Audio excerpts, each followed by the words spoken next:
This week's episode of the And She Looked Up podcast is brought to you by Fine Lime Designs. If the name sounds familiar, that's because it's my design business and the work I do there helps make this podcast possible. If you love colorful and whimsical art prints, greeting cards, and journaling stickers, then head over to my Etsy shop for a delightful browse. Just search for Fine Lime, like the fruit, designs, all one word, on Etsy, or click the link in the show notes. And now, on with this week's episode.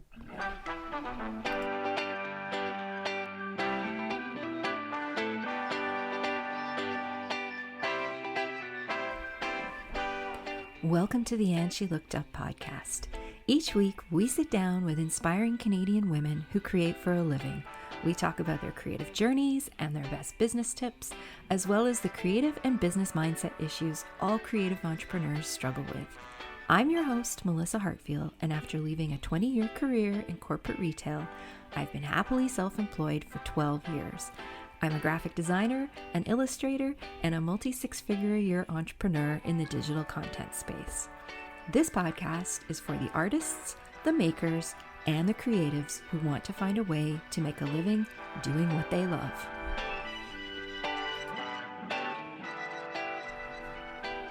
Hello, everybody, and welcome to another episode of the And She Looked Up podcast. As always, I'm your host, Melissa, and this week I am back with another solo episode. Today, we are going to be talking about some of the tools that are must-haves in order to grow your creative business. And we're also going to be talking about some of the tools that you shouldn't waste your time or money on when you're starting out. This is an episode that is probably more geared to those of you who are in the early stages of your creative business or who are maybe creating as a hobby, but you're getting some interest in the work that you're producing. And you're thinking about it might be nice to turn it into a bit of a side gig, or perhaps it already is a side gig and you'd like it to become a bigger part of your overall income. So if you're a more experienced creative business owner, you might find that you already are familiar with a lot of the tools that we're going to be talking about. I'm talking like it's the royal we that I'm going to be talking about. I'm so used to having a guest on the show. You're probably going to be very familiar with a lot of the tools that I'm going to be talking about, but you never know. You might pick up something useful. So I hope you'll stick around and listen to the whole episode. Before I decided to record this, as I was doing some research, I took this topic to the women in my mastermind group and asked them, if you were starting your business over today, what are some of the tools that you wouldn't hesitate to pay for, even if they might be a little bit out of your budget in the early days? And they gave me some really great suggestions, but they also flipped the question around on its head and asked if they could share some things that they wouldn't waste their money on. And so I got a few that I'm going to add to that list of things that I think maybe just aren't worth it in the early days, or maybe aren't worth it, period. So with all of that, let's dive into the list. And I should preface this by saying that a lot of the things I'm going to be talking about are free, but some of them are paid, and some of them are free but have a paid option. So I'm going to cover both where I can. And let's get into the list. So number one on the list is an email newsletter list.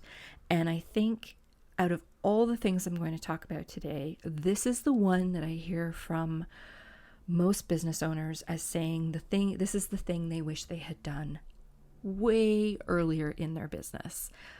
Some even say they wish they had started it before they even launched their business. And the reason for that is because growing your email list is a slow process. You aren't going to go from 0 to 1,000 subscribers overnight. And you're certainly not going to go from 0 to 50,000 subscribers overnight or in your first year or probably in your first 5 or 6 years. So it takes a while. And the sooner that you can start, the sooner you start adding names to your list. And I know it can be a little bit overwhelming because there's so many email marketing tools out there. But my piece of advice on that is to just pick one and start. Most people over the course of their business will wind up switching back and forth between providers a couple of times. So this is why I don't worry too much about where people start. I have clients, a lot of you know that I write newsletters as part of what I do, but I have clients on all the platforms, and they're all always threatening to move to another platform. So whichever platform you choose, the important thing is to just get started. And there are several platforms out there that have a free option when you're first starting out, and it's based on the number of subscribers that you have. So a couple of the ones that have a free plan are MailChimp, MailerLite, and ConvertKit. And I think MailerLite and ConvertKit are free for your first 1,000 subscribers, and I think MailChimp is your first 2,000 subscribers. So for most of us, when we're first starting out in the creative sphere, 1,000 subscribers is probably going to mean you have a free email provider for your first couple of years, to be really realistic. There are people who will outgrow that faster, but for most of us, 1,000 to 2,000 subscribers will last you for quite a while. So all of those plans have a paid upgrade that you can that you can subscribe to, but in the early days you don't need that, and they have a lot of tools to help you gather subscribers to your list. So now that you know that there's free options, I hope that makes it a little easier for you to get started.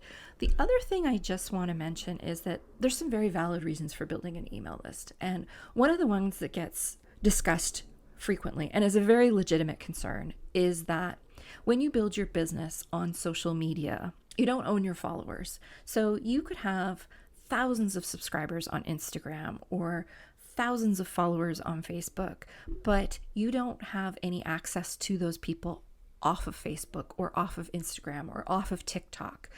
And if at any point you were to lose your social media accounts, you would lose all your access to those people. And this happens more frequently than you might think. If you think back in the early days of the pandemic, I think Facebook, Instagram, WhatsApp, they're all owned by the same parent company. They all went down for hours and people were panicking. So many people realized in that moment that they didn't have access to their audience without those platforms being up and running. And it was really frightening for a lot of them. That was a freak accident, and it's not something that will probably happen frequently. But what is much more frequent, and has been very frequent recently, is hacking of social media accounts. And if your social media account gets hacked, it can be very hard to get it back and very frustrating and very upsetting. So, and we're going to talk about social media a little later down the road, but I just want to say one thing. If you do have social media accounts for your business, please make sure that you have two-factor authentication turned on for all of them. It will really help protect you from being hacked, and it makes it easier to get your account back if something should happen. But there are other reasons that social media companies may shut down your account, and it happens. It could be copyright infringement, it could be reports of improper content or spam, or there's so many different reasons that people lose their accounts, and it can be quite a process to get them back. So it's always great to know that you have an email list that you can go back to if something happens to your social media. But more than that, I was reading a really fantastic article earlier this week by Opt-in Monster that featured some of the 2022 email statistics. And there's some really great reasons why email is so important. And one of the really interesting things that came out of this article, and I will post a link to it in the show notes because there's so much good stuff in it. One of the stats that was in it is that 61% of consumers prefer to be contacted by brands through email than any other platform. So that's an interesting stat. Another interesting statistic in this study was that 92% of online adults use email, with 61% of them using it on an average day. So that's a lot of people. 92% of online adults using email regularly. I suspect that's higher than the number of online adults who use social media regularly. So it's not something you want to ignore.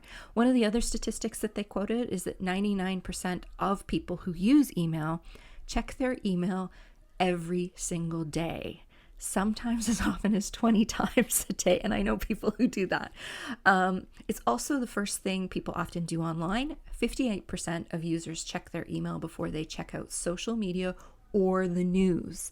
So people are going to their email before they go to their social media channels. Another statistic that I thought was really interesting is that 4.24% of visitors from email marketing to your website buy something, compared to 2.49% of visitors from search engines and 0.59% from social media.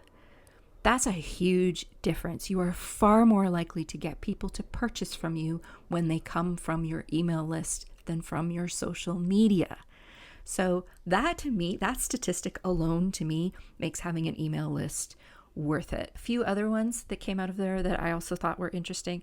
Email is 40 times more effective at acquiring customers than Facebook and Twitter combined.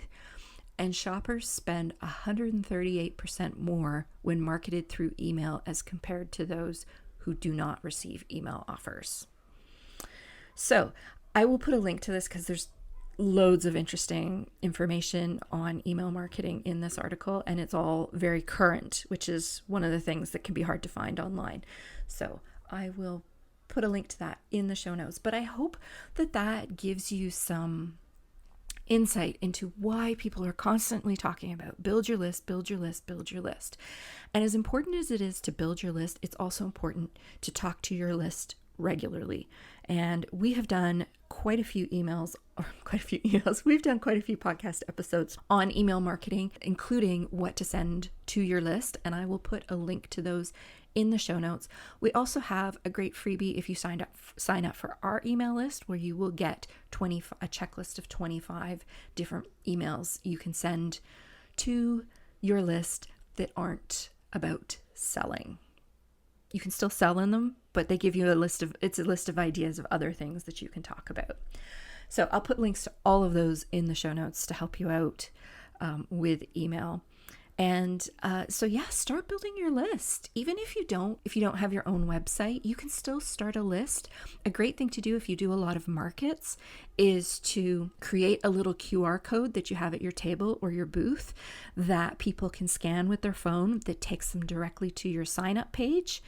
And you don't need your own website to have a sign-up page. Most of the email marketing providers will let you host a sign-up through them to grow your list. So not having a website is not a reason to not have a list. But you can create a little QR code. People can scan it at your booth. It takes them directly to your sign-up page, and let them know that if they sign up today, you'll give them 10% off their purchase. It's a great way to build your list. You can also do this on Etsy. Etsy, you have to be a little bit more careful because they have rules. But one of the things that you can do, and I do this on all my Etsy listings, is the very last slide in my pictures for each product is a little slide that says, if you sign up for my email list, you can get 10% off your next Etsy purchase. And there's a link that they can go to sign up. I also have that link and that same message in my product description. So that's a great way to get people to sign up. And then they get a coupon to go use on Etsy to save on their purchase. So that's it for email, but definitely out of all the things I'm going to talk about today, I think that is one of the things that is really important. And as I said, it's the one thing that everybody says they wish they had done sooner. So Next on my list, number 2, is Canva. And many of you have probably heard of Canva. They have actually recently started a really big advertising campaign. I'm starting to see their ads on a lot of different platforms, including television. But they have been around for a while, and Canva is essentially an online graphic design platform, web-based or app-based graphic design platform that lets you create graphics quickly and easily. They have a huge library of templates for almost anything you can think of. So if you need to make a quick Instagram post, or you want to create a Pinterest pin or something for Facebook, or you want to create your own business cards or brochures or signs or whatever you can think of, quite frankly, they will have a template for it. And it's free. It is free. So I'm a graphic designer. That's how I earn my living. And because of that, I spend most of my day very immersed in the Adobe Creative Suite. I use Photoshop and Illustrator and InDesign daily. It's part of my normal workflow. And I pay $70 a month for that, just to give you an idea. But I still use Canva because it's so quick and it's so simple and it's so easy to use for most things. There are other things that I still very much prefer in my Adobe Creative Suite, but those tend to be like graphic designer type things, not marketing material type things. So it is a platform. If you struggle with graphic design, or you don't have the funds to pay for a graphic designer, I highly recommend Canva. You can literally make just about everything in there, and it is very quick and it's very simple and it's very user friendly. As I mentioned, they have lots of templates. They have lots of stock images that you can use. They have lots of fonts that are available, lots of graphic elements and illustrations, and I think they might even have video clips. I'm not 100% sure on that because I don't do a ton of video. I use them all the time to create YouTube thumbnails because it's so fast for me. And I actually upgraded to the paid version, which I think costs me about $100 a year, which is still incredibly cheap for what you're getting. And I highly recommend upgrading. If you upgrade, you'll get access to even more templates. You'll get access to premium stock images, which I really like. I find most of the images I want to use are the premium ones. You'll get access to even more fonts, and you have the ability to upload your branding kit. So you can upload your logo, your brand palette, and your brand fonts and have those there, making it easy to incorporate them into your designs. And the paid version also allows you to collaborate with other members of your team. So if you have a virtual assistant who helps you out, or other people that you work with, it makes it so much easier if you've got the paid version to be able to do that. So if you don't have the $100 US to spend on it right now, that's totally okay, because the free version is still going to give you access to a ton of stuff. I will just caution on a couple of things with Canva though, with my graphic design hat on. One of the things you have to be careful with is it can be very easy to fall into the trap of using the trendy templates on Canva. And what happens when you do that is your work starts to look like everybody else's work. So don't allow templates to overtake your brand. Your brand should always come through in your marketing materials. Don't allow yourself to get too carried away by all the beautiful templates on Canva to the point that it starts to cannibalize your brand, or to the point that you start to look like everyone else. And I saw a really great example of this the other day when I was looking through an online market, craft market that was happening, and they were featuring some of the vendors, and they had a collage of 4 different vendor images, and every single one of them was a Canva template. And I could totally pick it out because they were templates I had seen over and over again in so many different places. So there was nothing that made their actual brand stand out because it just looked like everyone else's. The other thing I will caution is that Canva doesn't make you a graphic designer. I have still seen some stuff come out of Canva that looks awful. So if you really need help with branding collateral, I still highly recommend that you work with a graphic designer. It's not so much that they're trained in the tools, it's they're trained how to think from a branding perspective. They're trained how to visually communicate ideas and values and everything that your brand is about. And sometimes you can't template your way to a brand, if that makes sense, what I'm saying. I hope that made sense. So yes, there are a few other things. There are definitely some things that as a graphic designer, I still go back to my creative suite because there are some of the more technical aspects of graphic design are very difficult to do in Canva. But overall, it is such a powerful tool and it is so affordable and it can do so much for you in your business. I really highly recommend it. So that's number 2 on the list. Number 3 is social media. So I don't think this comes as a surprise to anyone. Social media is where the vast majority of us do a good portion of our marketing. And you really do need to market yourself on social media in some way in today's environment. That's just how our marketplace works. However, when you're starting out, I really don't think you need to be on every single platform. And you certainly don't need to be on a platform that you really dislike. So if TikTok is not your thing, don't do TikTok. If Instagram isn't your thing, don't do Instagram. But what I do suggest you do in those early days is pick one platform and really embrace it. You can add additional platforms as you grow and you get more comfortable. And quite often it's actually easier to grow a new platform when you have one that's already established, because you can let those people on that established platform know that you're starting a new platform. And a lot of them will follow you over there. But to start new social media accounts on all the platforms all at once is completely overwhelming, exhausting, and not very much fun. So you will be much more successful on social media if you pick one that you enjoy using as a user and that you get excited about and that you enjoy the type of content that you're creating. So yes, social media, definitely, but don't go crazy over it. Pace yourself, pick a platform that you like and that you can use, and then just really embrace it and use it to its fullest before you move on to something else. And as you grow, you can also hire somebody to help you on the other social media platforms. So there's other ways to work with social media than feeling like you have to be the one to do everything on it. So that's social media. Next on the list, number 4, and this came from my mastermind group, was get a good web host from the start. Don't cheap out with any of those bargain basement web hosts. They cause you so much more pain than they are worth. Now, if you are running an Etsy shop or a Shopify shop, obviously then you're much more limited in what you can do. Shopify hosts all their stores, so you're going to be using Shopify as your online platform.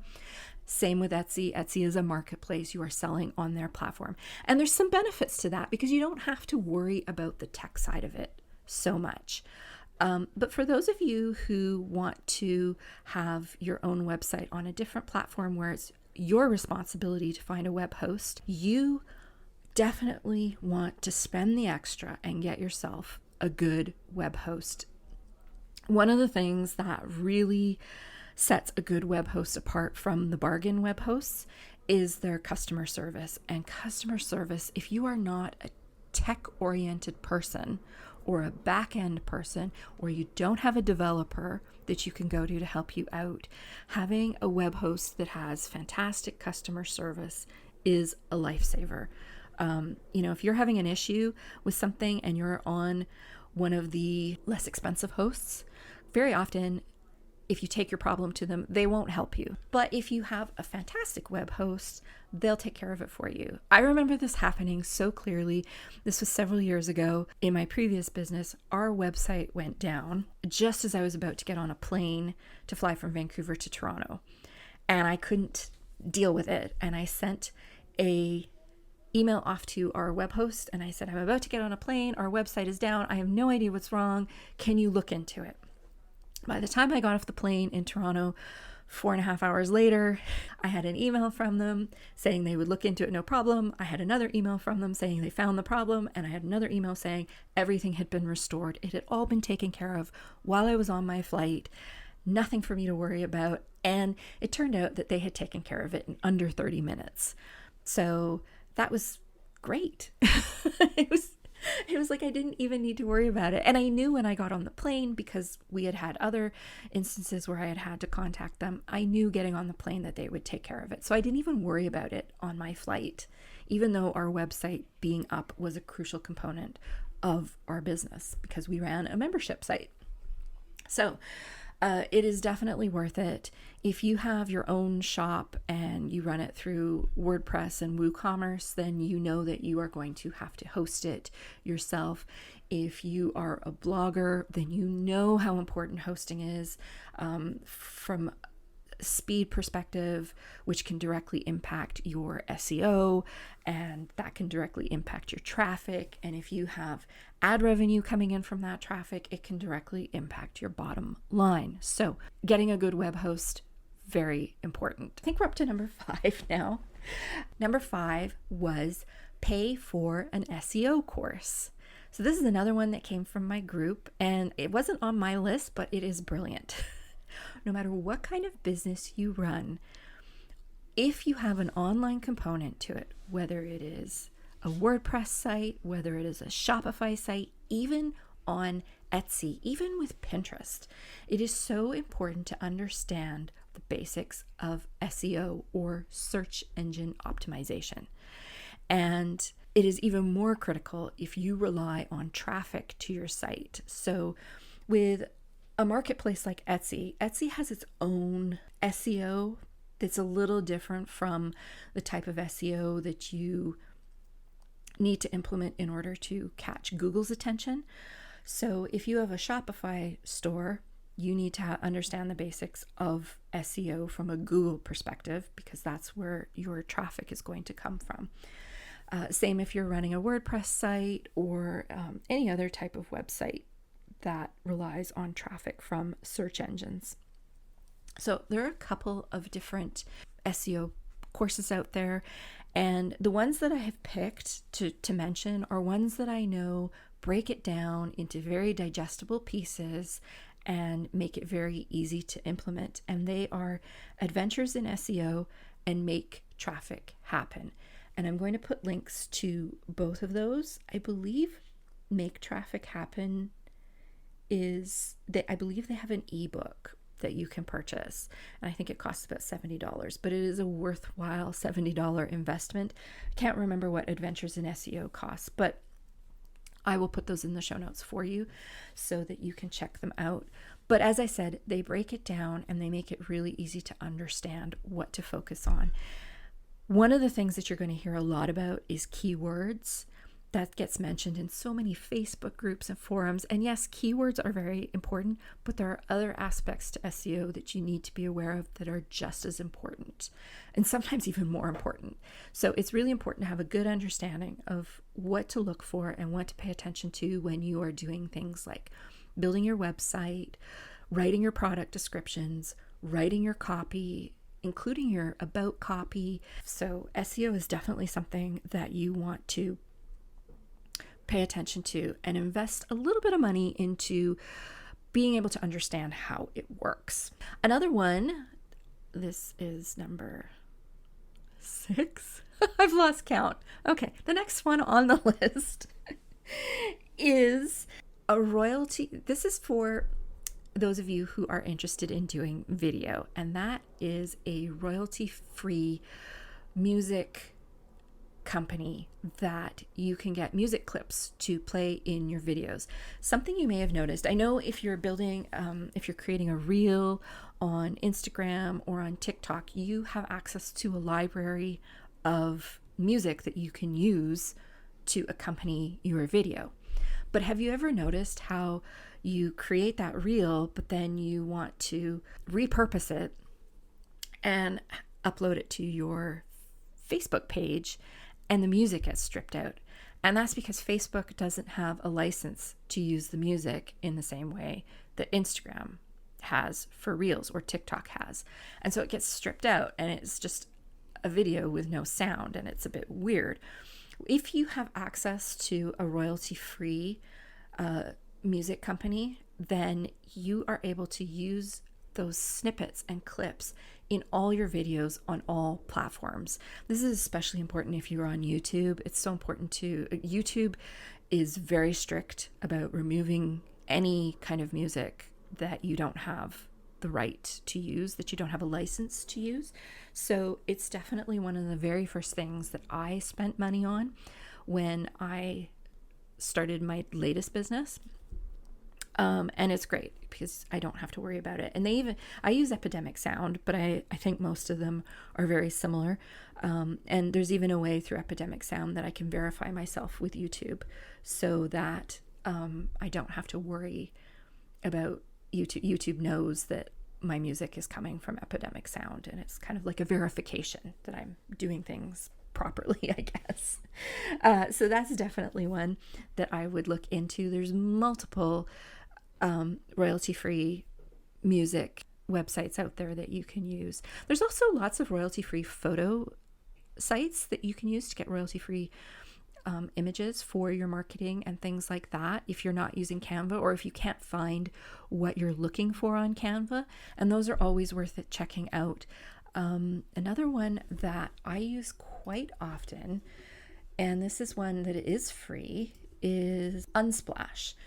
And so on Unsplash, it is completely free. You can use any of the images on there for your website or social media. I don't know if you can use them for things like ebooks and stuff, but on all of these sites, it's very important to read the terms of service and the licensing agreements, including Canva. Make sure you understand where you can use things on Canva if you've used stock images or stock graphics. But yes, you can use images from Unsplash. And one of the things I like about Unsplash is that they tend to have a lot of really interesting images that aren't so corporate-y. This is one of the things I find with a lot of stock images sites is it's you kind of that corporate brochure type photography. A lot of them are getting better, and you're starting to see much more representative type of and inclusive photography that isn't so corporate focused, but that also reflects those of us who do creative work. So you are starting to see more of that, but definitely worth taking a look at if you need a lot of photography for your business, aside from product photography. That is something else that I would also seriously look at investing in, is a product photographer. If you are selling product on your website or on Etsy, it is so important to understand how important good visuals are. When people are shopping online, they do not get to pick up the product. They don't get to touch the product. They don't get to turn it over. They don't get to look at it. They don't get to hold it up next to them or put the shoes on their feet or put the necklace around their neck. It's purely based on what they can see on the screen. And so it is so important to make sure that your images are sharp, clear, well lit, and color correct. So, and this can be really tough when you're working with so many different monitors. You can't control another person's tech. But if you struggle with photography and you are selling product, it is really worth it to invest in a product photographer. And there's so many different ways that you can do this. You can hire somebody who lives close to you. You can take a course on photography so that you can learn how to be a better photographer yourself. There are also photographers out there. There are a lot of photographers out there who will barter services. So if you have a service that you could potentially barter that would work for the photographer, that's an option. Doesn't always work out, and don't expect to be able to barter. Just know that it's an option. You should always kind of go in with the mindset that you are going to have to pay for photography. But good photography can sell your product over and over and over again. So it is worth the investment even when you're first starting out. I really can't stress that enough. One of the other apps that was mentioned was the Video Leap app. And this was mentioned by one of the women in my group who does a lot of video work, both on YouTube and on Instagram. And she said that that is an app that has really helped her out a lot. So I'm going to put a link to that in the show notes. She said it's one that she couldn't live without. So I don't do a ton of videos, so I'm not familiar with it, but I will put a link to it in the show notes. Another one that was mentioned and that I wholeheartedly agree with, in fact, it is the very first thing I spent money on when I left my corporate gig, and that is a bookkeeper. If you sell on Etsy, oh my God, Etsy makes their financial reporting is just awful. It is awful. And if you struggle with accounting and bookkeeping like I do, oh my goodness, having a bookkeeper is so helpful. It's also really helpful for those of us here in Canada. A lot of us, we may sell in Canadian dollars and US dollars, depending on the type of work we do and who our customer base is. And that can be a bit of a rat's nest when you're trying to do your books. If you are somebody who invoices customers, I do that because I have a creative services business as well as a product business. So my Canadian customers pay in Canadian dollars and my US customers pay in US dollars, and I invoice monthly. And so having a bookkeeper to keep that all sorted out for you makes it so much easier to know your numbers, which is so critical when you are really going into this as with a business mindset, as in, I want this to make me enough money to survive. It's so important to know your monthly numbers and to be able to see if you are growing or not growing, or where there might be issues. And if you are the type of person who leaves everything to the end of the year when it's tax time, you really have no concrete evidence as to how your business is going. You only have a gut feeling. And gut feelings when it comes to numbers don't work. I am somebody who works very much on my gut, but I have learned over and over again that when it comes to numbers, my gut can't be trusted. Even this last month, I did not feel like I had a good month at all. I felt like I was struggling. I felt like this was going to be one of my worst months of the year. But when I finally sat down with my numbers for the end of May, because we're in June now, and looked at them, I realized that I had a pretty decent month. It wasn't my best month, but it was far from one of my worst months. And if I had gone based on my gut, I would not have felt that way. I would have felt stressed and anxious and really agitated that things weren't going well, when in fact, they were fine. There was nothing wrong with what happened. Could have been better, for sure, but there was nothing for me to be worried about. And the reverse can be true. You can have months where your gut is like, woohoo, I'm doing amazing this month. And then you see the numbers and you're like, yikes. And it's important to pay attention when that happens. The sooner you notice that things didn't go well, the sooner you can turn around and fix them and tweak them and get things back on track. So it's so important to have a good handle on your monthly numbers. And that is where a bookkeeper can help you. And it makes it so much easier at tax time. A bookkeeper can make sure that you are withholding enough in your savings account to cover your taxes. They can take care of your GST, HST if you have to collect that. And if you earn more than $30,000 a year in your business, then you need to be collecting GST or HST depending on which province you're in. So yeah, a bookkeeper, one of the best investments I made in the early days of my business. And it doesn't have to cost you a lot of money. And as I said, it not only does it make tax time easier, it also makes my accountant's bill lower because they don't have to correct all my mistakes that I have made throughout the year when I do the bookkeeping. So it makes my accounting bill cheaper. So yeah, that is a big one. Another one that we all agreed on was coaching or continuing education. One of the things when you're running a business that becomes very apparent very quickly is that you don't know everything. In fact, you know very little about anything. Even when you've been doing this for years, sometimes when you start over, it feels like you are completely out of the loop and you don't know what's going on. And there's also all the mindset issues that we get caught up in our heads when we're creatives. And this is where working with a coach can be so helpful. Working with a coach is an investment, and finding the right coach is a challenge. But when you find the right person, it can make all the difference in the world to your business, especially in those early days where you just don't know where to be focusing your attention, or where you should be investing, or where you should be learning. And it's a lot. And sometimes being able to go to one person and having them help you work through all of that, all of those early stage questions and problems, can be a huge help. However, it is an investment. And so another option that can be very helpful is to take some courses. And I mean, it could be through your local school district or through night school or your continuing education, or at a community college, or your university that you graduated from may have programs for alumni that can help you as you transition.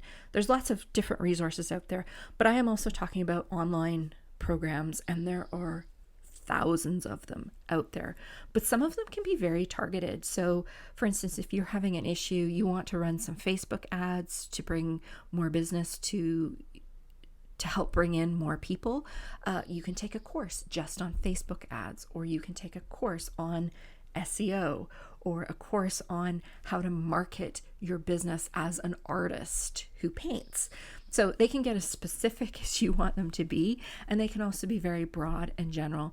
But it is definitely worth checking out a few of them and seeing if you can find one that's right for you. I did one not too long ago that was specifically for product entrepreneurs, because I was coming from the digital content space into a product selling space, and they are quite different. And so there was definitely things that I wanted to learn, and I wanted to learn them quickly and be able to move at my own pace. And so this particular course that I took gave you all the material up front, and you could work through it at your own pace. You could go to the module that you needed. So if you wanted to get your pricing under control, you could do the pricing module first. Or if you needed to launch your Shopify store, you could go to the Shopify module first. Whatever worked best for you. Anyway, it allowed me to progress so much more quickly in my product business, which is my illustration business, than I would have been able to progress on my own if I had just tried to figure it out in some kind of random fashion. I was able to be much more targeted and much more efficient. So that's something to keep in mind. And honestly, continuing education should be just that. You should constantly be setting aside some money in your annual budget every year to spend on learning new things that you can implement in your business. And it doesn't just have to be the business side of it.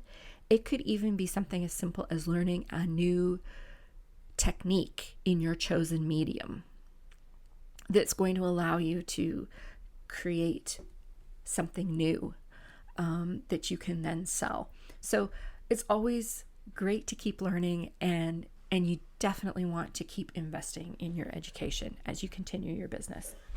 So those are the basics of what we felt as a group, and what I have also felt on my own, to really help move things forward in those early days in your business. I will just say this, we didn't talk about this in the group, but I'm also going to say that if you can find a mastermind group that's a good fit for you, highly recommend it. I love my mastermind group. I don't know what I would do without those women. They have really helped me shape this new business that I have. I've been in a mastermind of some sort for probably 5 or 6 years at this point, and I've always found them to be helpful. But right now, as I'm transitioning to starting something new, having this group of women that I can talk to every month and bounce ideas off of and share what I'm struggling with has been so helpful. So if you can find a group of like-minded people that are in a similar situation as you are, who can help, highly recommend it very much. I love my little mastermind group, and I know some of them are probably listening. So I just wanted to say thank you, ladies, for all the suggestions this week. It was super helpful. So before we wrap up, I am just going to go into some of the things that we decided were not worth the money. first one on that list, and this one comes from me, and it might seem a little odd given that I am a graphic designer, but I am going to say that one of the things you should not waste a lot of time and money on in your first year of business is branding and logo design. Which I know is probably counterintuitive because as a graphic designer, I know how important branding is. I know how important logo design is. I know how much that costs when you have it done by an expert. And I'm saying that in your first year, it's not something you need to worry too much about. And here's why. When you first start out, you have an idea and you bring it to market or you get it out into the world as quickly as you can because you're excited about it and you want to get it out there, you want to start making money, all those things. And one of the things that I have found as a graphic designer is people put off putting their idea out into the world because they don't have a logo or they don't have branding. And they can get caught up on logo design and branding for months, sometimes even years, like quite literally years. And the ironic side of that is as your business grows during that first year, it is going to change so much. You are going to start out in one direction, probably go in a different direction, then maybe go in another direction as you tweak and try and tweak and experiment and see what works.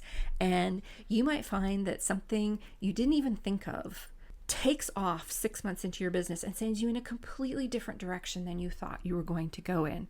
And if you have spent a fortune on logo design and branding only to take your business in a completely different direction within the first 6 months, it's going to feel like you wasted all that money. And that's a horrible feeling. And you're going to have to go through the whole exercise again anyway. My suggestion is create a logo for yourself. Create a text-based logo. So let's say my shop is Melissa's Happy Illustrations. If I wanted to whip up a really quick logo for myself, I would just open up Photoshop or Canva and I would type Melissa's Happy Illustrations on the page and I would try it in different fonts until I found one that I really liked. Then I would put it in a color that I think represents what I'm doing, and boom, that would be my logo. Super simple, and there are lots of companies where their logo is just text with a cool font. Coca-Cola, possibly one of the most famous logos in the world, is just the words Coca-Cola in red. Coke, Diet Coke, all their branding is just text-based. Sometimes it's white and they put a red circle around it. But Coca-Cola is literally one of the most iconic logos in the world, and it is also one of the most simple logos in the world. And that's really all you need to do in that first year. And so maybe a year from now, you've decided that, or I've decided that I'm not going to be Melissa's Happy Illustrations, because what happened during that first year is I discovered that everybody bought my greeting cards, but nobody bought my stickers or art prints. So now I'm going to be Melissa's Greeting Cards, and then I'm going to rebrand, and I'm going to rebrand properly and go through a branding exercise and create a logo that's a little bit more representative of the fact that I sell greeting cards. Okay, that's when I'm going to invest the time and energy into serious rebranding. And you know what? You might find out that that very first logo you made for yourself that's just text and color is all you need. It may last you for years, and I've had that happen as well. So, and it's not unusual for companies to rebrand multiple times over their history. So don't worry about it. Don't spend a ton of money in that first year on branding and logo design. But when you are ready and you know what you're all about and you're very firm, then I do absolutely recommend working with a professional graphic designer to have them create a brand identity for you that encompasses more than just your logo. So one of the other things that was mentioned as something that people would not waste their money on, and that is a social media scheduling tool. And there are loads of them out there. You've probably heard of them. There's Tailwind, there's Later. There's all kinds of them. And you often hear on podcasts, people are like, oh, I use this scheduling tool, blah, blah, blah. And it's fantastic. And the thing with a lot of these scheduling tools, and I've been around for a long time, so I'm very aware of how often this happens, and it happens a lot, is that as the social media tools change, the actual social media platforms change, the tools often struggle to keep up. And in some cases, the tools actually become completely irrelevant. I've seen that happen too. And so I have found that if you want to schedule your social media, very often the best tool to use to schedule your social media is the tool that the social media platform offers you. So when I am scheduling my Facebook and Instagram posts, I use the Facebook scheduler through my Facebook page. Facebook and Instagram seem to favor that a little bit more in their algorithms, although that's a very unscientific observation on my part. But it also just makes it easier to have it all in one place for me. And I also just want to caution against using scheduling tools. Not against using schedule tools, but using scheduling tools in a smart way. And this was really evident last night as I'm recording this.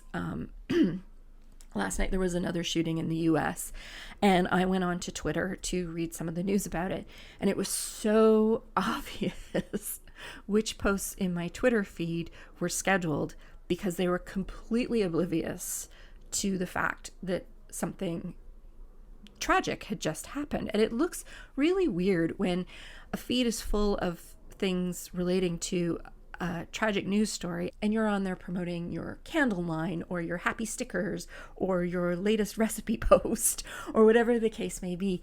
It can just look really awkward and out of place. So you always need to exercise caution when you are scheduling to social media. You want to make sure that you have a way to pause it quickly if need be, and you want to make sure that you're not posting content that's inappropriate because you've forgotten all about it because you scheduled it last month. So it's always a good idea to, even if you schedule, to check in with your scheduling regularly and make sure that the content that's being scheduled is relevant, it isn't inappropriate to something that's going on in the world, and you want to keep an eye on it. And yeah, and some of the social media scheduling tools can be very expensive to get the features that you really want. So that's when that all of us just sort of felt in the early days is just not worth the dollars. So yeah, so I think that's it for this week. I hope this list of tools gives some of you who are in those early stages some ideas of where to put your money, and in many cases you don't even need to put any money down because a lot of them do have free versions that you can use. But these are all tools that, quite frankly, if any of us were starting over today, these are tools that we wouldn't even hesitate to start working with. And as somebody who has recently started over, these are all tools that I didn't even question. Like Epidemic Sound, sign me up. Canva, sign me up. Bookkeeper, I brought her over from my previous business to my new business. Coaching and courses, sign me up. I have a good web host. I have no hesitation whatsoever about paying the extra dollars for some of those things because I know that they're going to pay off, and I know that they will pay off quickly and get me closer to where I want to be faster than I would be able to get there if I was doing it under my own steam. So, and I think that's really important when you're starting up a brand new business. You want to keep that momentum going, and you want to be able to feel positive about what you're doing. So even so, most of the things that we mentioned here are not pricey. The things that do start to get a little bit pricey are one-on-one coaching, some courses and programs, and potentially product photography. But if you can only afford one of those and you sell product, I would focus on the product photography first, and then I would go to courses, and then I would go to one-on-one coaching. So it's all going to depend on the budget and how much money you have to spend, but so many of the tools here you can absolutely use for free to get you started. And if there's one thing that you want to start today, it's your email list, because you may have 0 subscribers today, but if you don't start your list for 4 months, you're still going to have 0 subscribers 4 months from now. If you start today, in 4 months, you might have 10 subscribers or 30 or 100 or 200, but you won't know unless you start today. And if you start 4 months from now, you'll still be at 0. So that's my last words of wisdom for today. And I hope that you all found this useful. That's it for this week, everyone. And I will be back next week with another brand new episode. Thank you so much for joining us for the And She Looked Up Creative Hour. If you're looking for links or resources mentioned in this episode, you can find detailed show notes on our website at andshелookedup.com. While you're there, be sure to sign up for our newsletter for more business tips, profiles of inspiring Canadian creative women, and so much more.